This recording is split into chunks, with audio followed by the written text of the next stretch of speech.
तस्मात् सर्वेषु कालेषु मामनुस्मर युद्धच मय्यर्पित मनो बुद्धिर्मामे वैश्यस्य संशयः. 7.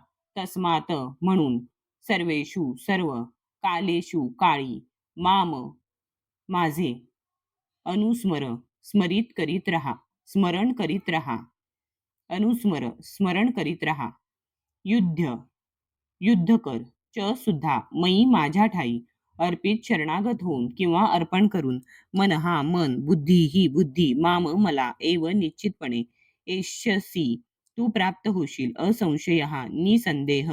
म्हणून हे अर्जुना, तू सदैव माझे कृष्ण या रूपाचे स्मरण केले पाहिजे आणि त्याचबरोबर तुला आपल्या युद्धरूपी स्वधर्माचेही आचरण केले पाहिजे. तुझी कर्मे मला अर्पण केल्याने आणि तुझ्या मनाला आणि बुद्धीला माझ्या ठाई स्थिर केल्याने तुला निसंदेह माझी प्राप्ती होईल.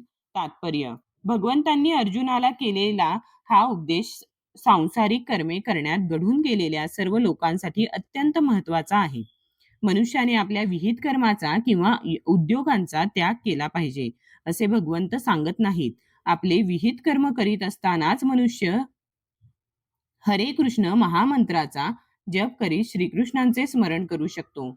यामुळे त्याची भौतिक विकारातून मुक्तता होऊ शकते आणि त्याचे मन व बुद्धी श्रीकृष्णांच्या ठाई स्थिर होऊ शकते. श्रीकृष्णांच्या नामाचे कीर्तन केल्याने मनुष्याला सर्वोच्च लोकांची, कृष्ण लोकाची निसंदेह प्राप्ती होते.